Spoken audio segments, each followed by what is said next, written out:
The Case of the Royal Gardens. The New Adventures of Sherlock Holmes. Narrated by Godwin. In southwest London, in Kew, are the Royal Botanical Gardens. It is an immensely large park with an artificial lake, Chinese pagoda, and a variety of pretty gardening artworks. The centerpieces of the gardens, however, are the tempered greenhouses, which are impressive constructions of steel and glass, symbols of English engineering.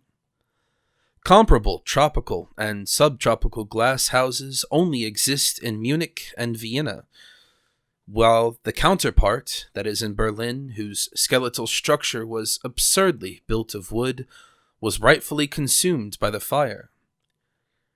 The exact reason why Holmes and I had actually come here was to be explained as follows. Dr. Kurtzman, who was committed to assist me therapeutically, to process my experiences from Highgate Cemetery, thought it would be beneficial for my recovery if I would take a quiet trip to the countryside, or the coast at least once a week, and Holmes, acting upon his duties as a friend, had agreed to accompany me, though he was still a little reluctant, and he made no secret of that fact. With neither the sea nor the English rural population as his preferred environment, Kew Gardens remained as a kind of compromise. However, Holmes seemed a little annoyed. We were just on our way to the central palm house, which had just been built between 1841 and 1849, and where tropical plants were colonized and grown, when I made an optimistic attempt. "Well, Holmes," I began after a moment of silence, "what do you think about this magnificent park?" Holmes stopped and turned around slowly. "My dear Watson," he said with a surprising smile, "you do still recall that I said that I would definitely not enjoy this trip?" "Yes, of course," I answered expectantly. Holmes looked around while his face regained serious features. "I was right," he said, and continued walking down the path quickly.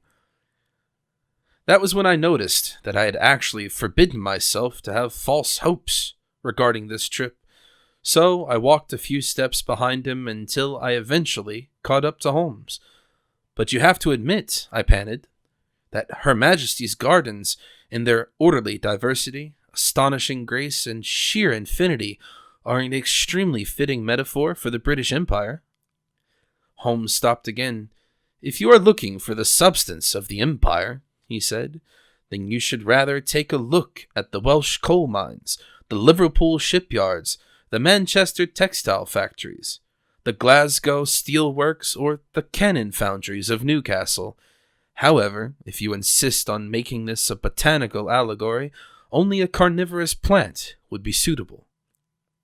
After a short break, which was due to my astonishment at this unsuspected statement, I growled, "You should probably limit your correspondence with Mr. Engels." Then I started walking faster than Holmes towards the palm house. In hindsight, I realized that Holmes just wanted to silence me, and I had fallen into his trap.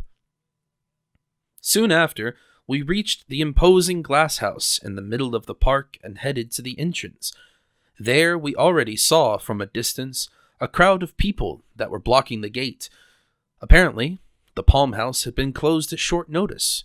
While Holmes immediately suggested for us to head home, I, for my part, wanted to at least know what was hindering us from walking through this tropical jungle that would await us inside the glass house.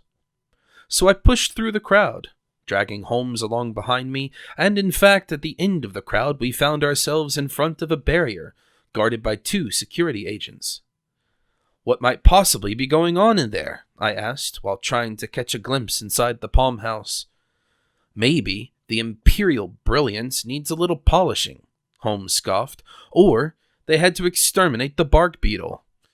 Anyways, we're not going to visit the glass house today." Holmes was in the middle of turning around and walking away when one of the security guards approached us. "Mr. Holmes?" he shouted. "Mr. Sherlock Holmes, the famous detective?" The address stopped. Quite right, he confirmed. I am Sherlock Holmes, and this is my colleague, Dr. John Watson. Now the man stepped closer to the barricade and introduced himself. My name is James Taylor. I am the supervisor of the security team in Kew Gardens. My pleasure, I replied. How can we assist you? Mr. Taylor began to whisper. Inside the Palm House, we are confronted with an extremely unpleasant, even somewhat unappetizing situation. At the same time, we don't want to cause a stir. I looked around. The crowd has grown. Everyone was trying to learn more about what was going on in the glass house. It may be a little too late for that, I said soberly. Mr. Taylor sighed. Gentlemen, he declared in a soft voice, there has been an incident. A body was found in the Palm House.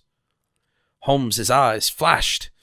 If this awful trip to the London hinterlands would suddenly provide an opportunity to deal with blood and thunder, he would be reconciled immediately. You don't say, he said, trying to remain casual. So, you think this incident that has occurred is induced by man? Don't get me wrong, Mr. Holmes, Mr. Taylor replied, but I do hope so. In a way, at least. Otherwise, we would be facing an even bigger mystery. Holmes and I looked at each other. Certainly, he could read from my facial expression that I would prefer to continue our walk towards the pond, but he had already made his irrevocable decision. Well then, he told Mr. Taylor, since we are here, and we did not make any other plans, we can at least take a look at it. That would be very kind and helpful, Mr. Taylor replied, obviously relieved. I was hoping that you would suggest this. Then he opened the barricade. Come on in, I'll take you to the crime scene. The location, Holmes corrected. For now, this is only the place where the body was found. Mr. Taylor nodded. Of course, I'm certain you have never seen anything like this. It's very impressive. We went ahead towards the entrance gate, where his colleague opened the doors for us. Holmes followed with energetic steps, whereas I reluctantly followed him. When the glass doors closed behind us, we immediately felt the serious climate change. Outside, we experienced early English fall, and inside, we faced tropical temperatures with immense humidity. And immediately, I was reminded of the Indian jungle, but that was probably the point of the matter. Holmes kept a straight face. So, where is your corpse? He asked impatiently. Mr. Taylor again stepped ahead. If you would follow me, we have to go to the western wing. In single file, we traversed the corridors between the growing plants. To our left and right, growing exotic trees, shrubs, and flowers. I must apologize for my lack of botanical knowledge, but certainly there were a few palm trees and orchids amongst all the plants. Finally, we arrived at a small clearing that simultaneously marked the crossing. In fact, Mr. Taylor did not promise too much. We were standing in front of a large, completely unknown to me plant, whose cone-shaped middle part protruded a good 1.5 meters upwards, and was about 2.5 meters high. The imposing funnel, with a diameter of maybe 1 meter, must have been some kind of inflorescence and exuded a rather unpleasant and slightly rotten smell. We immediately noticed that it was in fact open at the top and apparently quite sturdy, since 2 human legs stood out at the top. Our body was draped upside down in the huge flower calyx. For heaven's sake, I stammered quietly, while Holmes soberly stated, Indeed, this is new. Fortunately, Mr. Taylor explained, We have discovered this mess before the Palm House opened.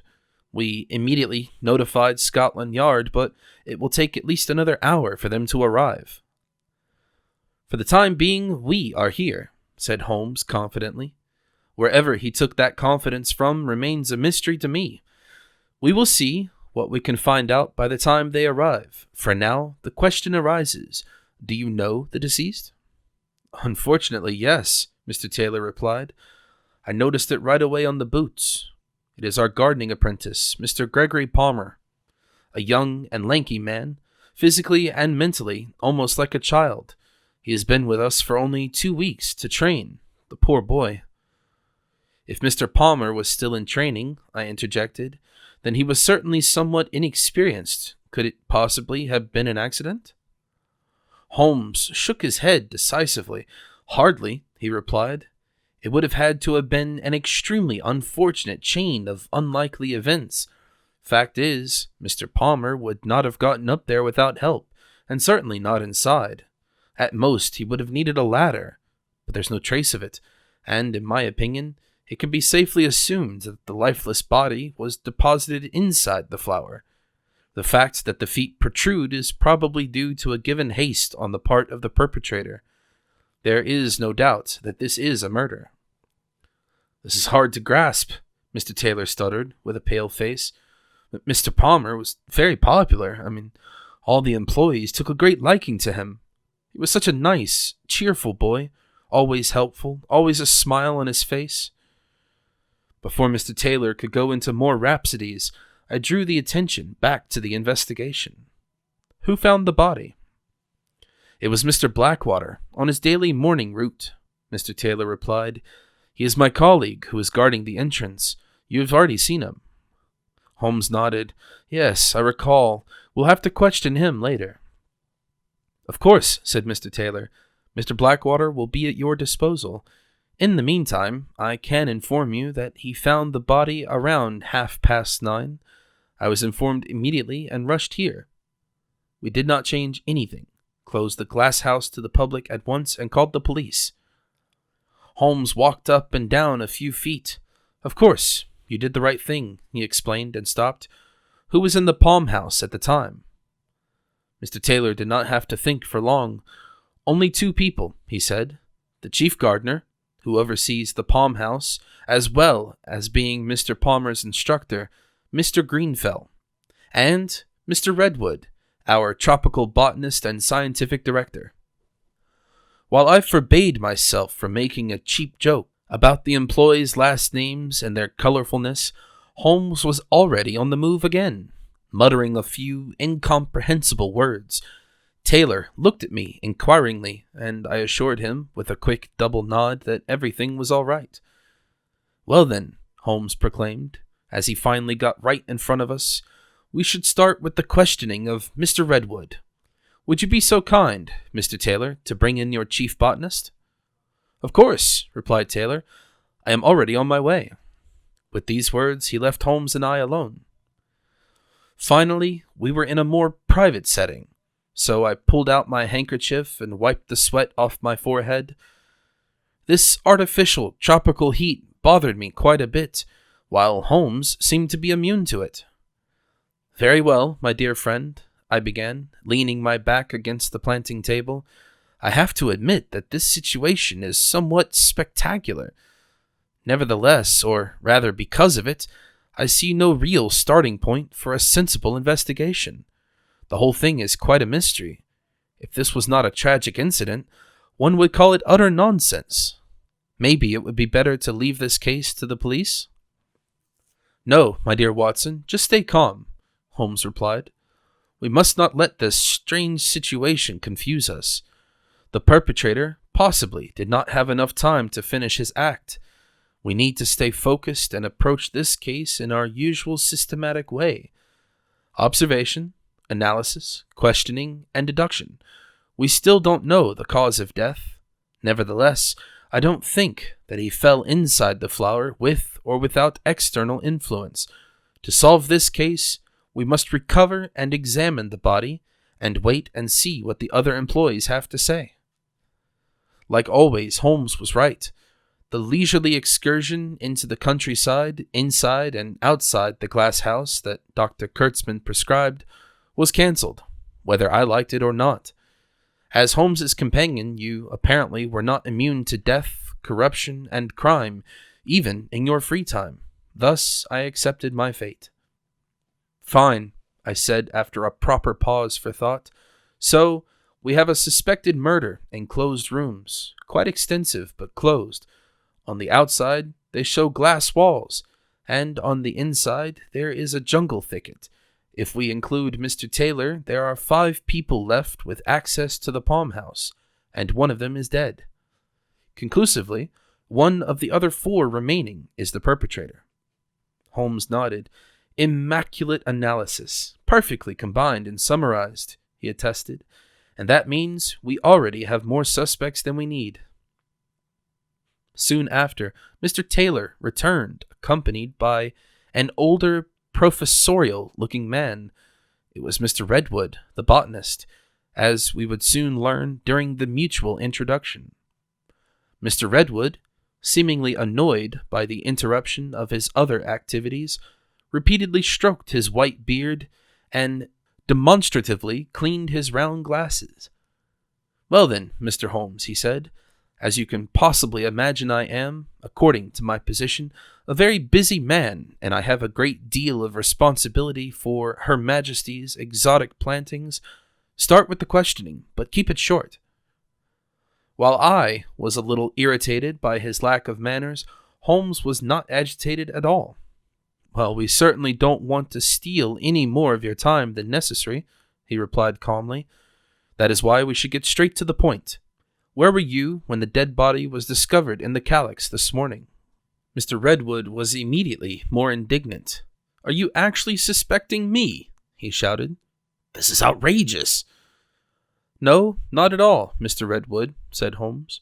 "We are merely trying to get a better picture about possible testimonies that could help us solve the case. Of course, you are free any time to leave. However, we would rather have your assistance as a potential witness. As an academic, you certainly have excellent powers of comprehension and special intellect, don't you?"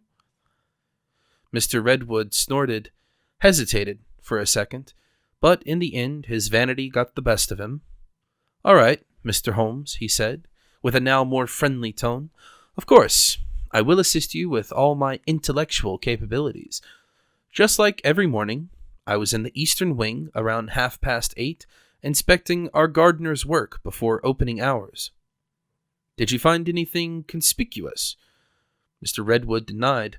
"No, Mr. Holmes. You probably know about the usual issues with helping personnel and subordinate assistants.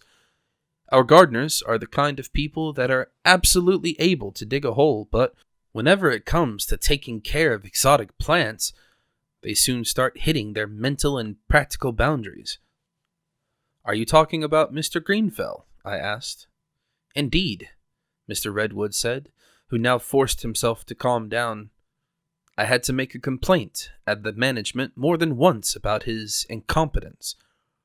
Holmes apparently barely took any notice of the allegations, even though their obvious dispute would provide evidence. "I understand," was all he murmured.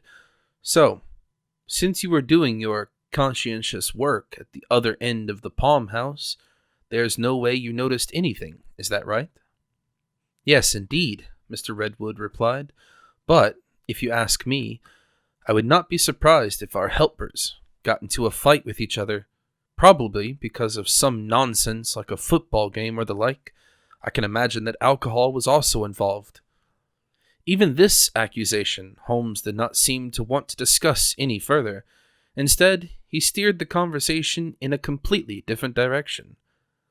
"Mr. Redwood," he began after a short pause, "as a leading expert in tropical botany, you can certainly give me professional information about the unusual location of the body.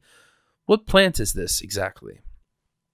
"Of course," Mr. Redwood explained, who now took to this topic like a duck to water, and approached the plant. "This is a Nepenthes penthesilea, a remarkable representative discovered only a few years ago in the Amazon region, from the genus of the pitcher plants, an exceptionally large specimen, a carnivore, of course." "So this really is a carnivorous plant," I assured myself. "Indeed, Mr. Watson," Mr. Redwood confirmed. "The apparent bloom forms a closed cauldron or goblet that exudes an odor that certain insects, amphibians, and small mammals are attracted to. This part of the plant forms a sort of pitfall trap for their victims. Once an animal has climbed in or has fallen in, The smooth inner walls make every escape impossible. Digestive juices on the inside will immediately begin to decompose the trapped being alive. I do really hope that, interjected Mr. Taylor, the poor Mr. Palmer is not being digested right now. Mr. Redwood made a face because of that comment, but continued to focus on Holmes and me. Mr. Taylor's naive fear is obviously unfounded, he said. In comparison, a normal Venus trap takes a whole week to digest a housefly. Even if this example is many times larger, the decomposition of a human being, theoretically, would take several months or even a year, and this would precede natural decomposition. In fact, the Nepenthes penthesilea feeds on nothing bigger than frogs, or at most mice. How comforting, said Mr. Taylor, precautionarily taking a few steps away from the plant. Holmes, whose perfidious sense of the macabre struck briefly, was noticeably amused for a minute before he regained his usual concentration. "Thank you, Mr. Redwood," he said. "Your flowery descriptions will certainly be useful to us. We shall not waste any more of your precious time." Mr. Redwood left with a wordless nod and hurried down the hall. Holmes now turned towards Mr. Taylor. "Would you please bring Mr. Greenfell over here now?" "Very well," replied the security officer, and as he was about to leave, Holmes stopped him again. "Just a minute," he shouted, looking at the body trapped in the flower. "Please ask Mr. Greenfell to bring a ladder." Mr. Taylor understood immediately and nodded. "Of course." As we were alone again, I tried to recap the preliminary findings. Mr. Redwood, assuming that he spoke the truth, could not help to solve this case. He stated that he was too far from the event. However, there was an exaggerated awareness of his academic status and a certain contempt for other gardeners, whom he consequently believed to be responsible for any wrongdoing, even murder. "Everything correct, my dear Watson," answered Holmes when I gave him that summary. "Apparently, it is not entirely impossible to find a reasonably useful employee." "As always, too kind, Holmes," I replied without further discussing this little tease. "Anyways, we don't have too much, to be honest." Holmes responded with a calming gesture. "Don't worry," he said. "We are taking it gradually. There is still plenty of time before Scotland Yard arrives." I looked at Holmes suspiciously. "Is that what moves you?" I asked him. "To be faster than the police?" Holmes smiled. "Oh no," he said firmly. "What are you thinking of? I don't want to be faster, but better than the police." While I was still not sure what to make of this statement, Mr. Taylor returned to us again. A few steps behind him was Mr. Greenfell, easily recognizable as a gardener by his clothes. He also brought the ladder that Holmes had asked for. While approaching, Mr. Greenfell's gaze wandered for a second or two at the victim's feet, but immediately he turned away. Apparently, he struggled to bear the sight. Now standing in front of us, Mr. Taylor started to introduce him. "Gentlemen, this is Mr. Greenfell, our master gardener, and was at the same time Mr. Palmer's instructor." Holmes and I nodded tentatively at the gardener, but he straightway reached out his hand, which, presumably from garden work, was still a little dirty. And before Holmes could shy away from shaking Mr. Greenfell's dirty hand, I shook it. "I'm Dr. Watson, and this is Mr. Sherlock Holmes, detective from London," I explained. Mr. Greenfell seemed a little impressed. "A real detective?" he asked Holmes. "Then you certainly have brought several culprits to justice."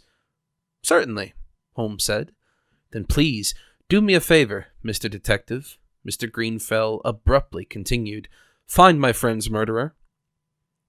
Holmes only hesitated briefly, but then confirmed, "We're definitely going to catch them." Though I was, at that moment, less optimistic, I nodded vigorously, so the questioning would start. "Mr. Greenfell," I explained, We don't want to waste your time any more than necessary.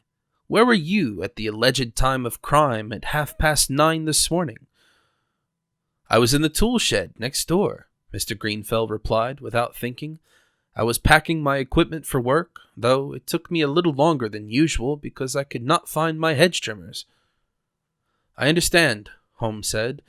"And your colleague, Mr. Palmer, where was he?" Again, Mr. Greenfell immediately replied. He had already gone to the Palm House to look after the orchids. The orchids were very dear to him. Every morning and evening he visited them. They are right over in the next hall. Now I took over the questioning again. "What was your relationship with Mr. Palmer? You were friends, right?" Mr. Greenfell looked to the ground. "We did not know each other for very long," he replied, "but we got along right from the start. Sometimes I took care of the boy because he was a little helpless from time to time." "At work?" I asked. "Yes, among other things," Mr. Greenfell responded. "He did also let others harass him very easily, especially supposed superiors like Mr. Redwood. People from security or the management bullied him. I taught him not to put up with everything and demand due respect." Suddenly Holmes, who had seemed a little absent-minded, became agitated. "The orchids!" he shouted. "Can you show me the orchids?" Mr. Greenfell was a little surprised, but nodded willingly. "Of course," he said. "If you would like to follow me, we just have to turn around the corner." He went ahead. Holmes, Mr. Taylor, and I followed him, and there at the beginning of the eastern hall, right at the crossing with that carnivorous plant, was a sea of flowers. "There," Mr. Greenfell said, "this is our main orchid collection. It consists of almost 200 species, who stem mainly from the tropical areas of South America and Asia. Some of them are very rare, and therefore extremely valuable." Holmes seemed to stare at the flowers absent-mindedly, and then muttered, "Uneven, patchy," and half a minute later he turned towards us again and said, "Good, let us go back and finally recover the body." The meaning of all this was, to say at least, obscure to me. However, our focus from now on was recovering the victim that was still trapped inside the flower. Mr. Greenfell set up the double ladder next to the plant. Then he and I climbed up the ladder, one on each side. Together, we carefully extracted the lifeless body. Then Mr. Greenfell embraced him like a small child and climbed down again. Mr. Palmer was very lank and did not weigh more than 100 pounds. When he laid down the body on the tarpaulin that was prepared for us on the ground, we immediately realized the actual cause of death. In Mr. Palmer's chest, around the area of the heart, there was a hedge trimmer. To be precise, it was Mr. Greenfell's hedge trimmer, the one that he searched in vain for this morning. "I swear I don't have anything to do with that," Mr. Greenfell stammered when he saw his gardening tool. "It's all right," Holmes replied. "Any employee could have taken them." "Just like the ladder," Mr. Taylor interjected. Holmes, who was bent over the dead man, straightened up again. "What do you mean?" "Well, Mr. Holmes," Mr. Taylor began, "when Mr. Greenfell and I wanted to get the double ladder this morning, it was not in its usual place, even though we placed it there last night. We found it close to the main entrance. Maybe that is also a lead?" Holmes nodded. "It is," he said softly. "It was used to dispose of the body and then placed there hastily." Then he turned to me. "Well, doctor, what can you tell us about the victim?" I knelt next to the corpse and examined the wound. Due to the pointy shape of the murder weapon, there was barely any blood at first, I explained. The murderer stabbed the victim right into the heart, and it quickly led to death. I am going to remove the hedge trimmer now. Slowly and carefully, I removed the murder weapon from the victim's chest, who almost penetrated the victim up to the back. Whenever I wanted to share this with others, Holmes cut me off. "What is this?" he asked. "There's something at the tip. Is this a part of Mr. Palmer's clothes?" There was actually a small shred of fabric-like consistency hanging off the tip, but the victim's shirt seemed unscathed, Apart from the puncture hole itself, I pulled the shred down and held it towards the light. "It is a shred," I said.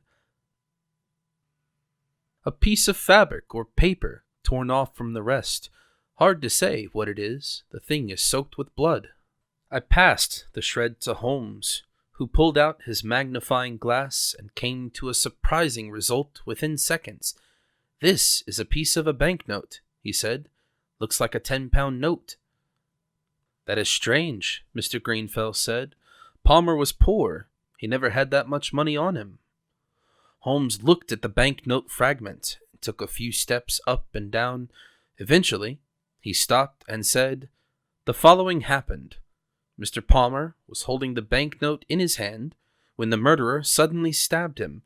Presumably, he wanted to fend off the shears with his bare hands while the banknote got between the tip and the body.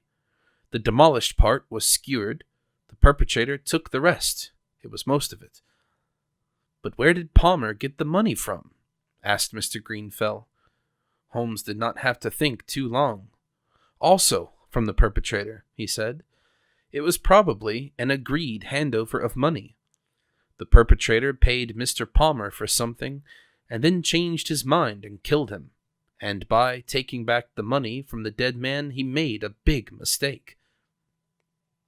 While I already had a clue, Mr. Taylor asked, "What do you mean? What mistake?" Mr. Holmes smiled contentedly. "I'm going to clear everything up soon," he said. "Would you be so kind, Mr. Taylor, as to gather all the employees at the main entrance area?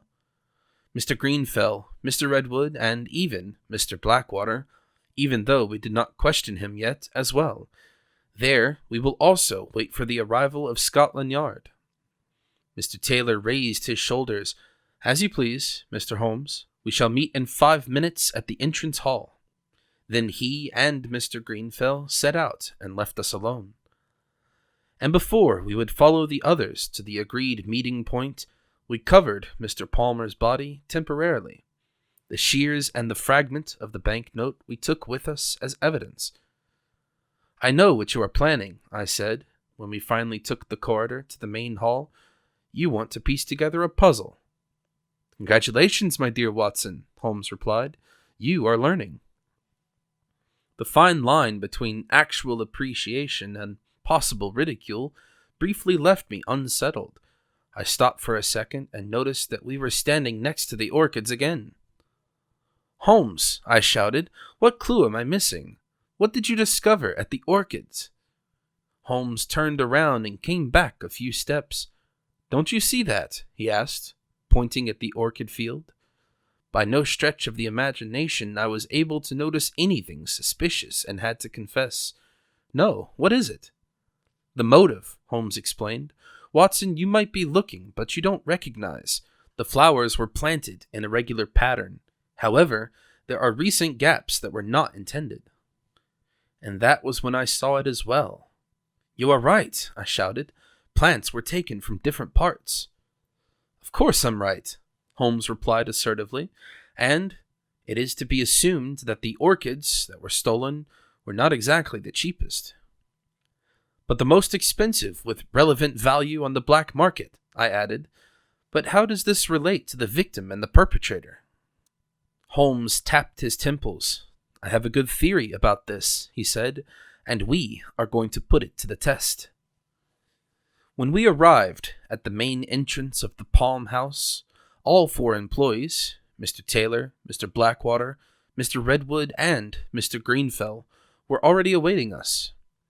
"Gentlemen," Holmes began, "I thank you for coming today, even though one of you is going to regret it soon, for one of you killed the young Mr. Palmer, and on top of that, dumped the corpse in the calyx of a carnivorous plant. But first things first. The Royal Palm House inhabits a considerable and valuable collection of orchids. I could not help but notice that it may have shrunk a little lately. Someone was stealing particularly expensive specimen to enrich themselves. Certainly this would have gone well for longer if Mr. Palmer had not found exceptional pleasure in the orchid field. He noticed the missing flowers and must have laid an ambush for the thief, But he did not report the thief to the administration or the police. Instead, he tried to have a slice of the cake for himself and blackmailed the orchid thief and demanded money so he would not tell. The thief, however, did not want to pay, so he stabbed Mr. Palmer with a head shear at today's handover. Unfortunately, all of this happened shortly before the gates would open to visitors, thus the body had to disappear quickly. So, it ended up inside the calyx of the Amazonian carnivore. Then the murderer set out. All of you said that you have been somewhere else at the alleged time of crime just before 9:30 in the morning. Mr. Taylor was in the administration building. Mr. Blackwater was on his daily tour. Mr. Redwood was checking whether everything was in order on the eastern wing, and Mr. Greenfell was collecting his tools. But you did not meet each other, so nobody can confirm your alibis. This means that all of you are eligible as murderers. However, the killer made one mistake. He was a little careless. He left a small piece of a banknote on the victim. It was torn off the note and skewered on the shears in the deadly attack. If we find the other part of the banknote and our fragment fits, we have successfully convicted our perpetrator. Gentlemen, you know what is going to happen now. I must ask you to show me your wallets, so we can check if the questionable banknote is in your possession.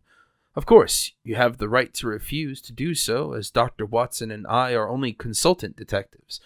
In this case, however, Scotland Yard will be happy to carry out the relevant investigations once they have arrived.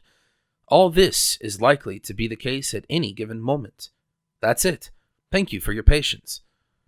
When Holmes was done with his speech and ignited his pipe that he had stuffed in the meantime, there was utter silence. No one spoke, no one moved. The four employees eyed each other with suspicion and tension. If the perpetrator wanted to make an attempt to escape, he would have had to act now, but things turned out differently. All of a sudden, Mr. Redwood grabbed Mr. Blackwater without a warning by his collar and shouted, "You wretched fool! You messed it up!" Mr. Blackwater broke free and pushed Mr. Redwood back. "Just shut up! They have nothing against us." Even Holmes seemed surprised, while Mr. Taylor reacted quickly. "The both of you work together?" he said.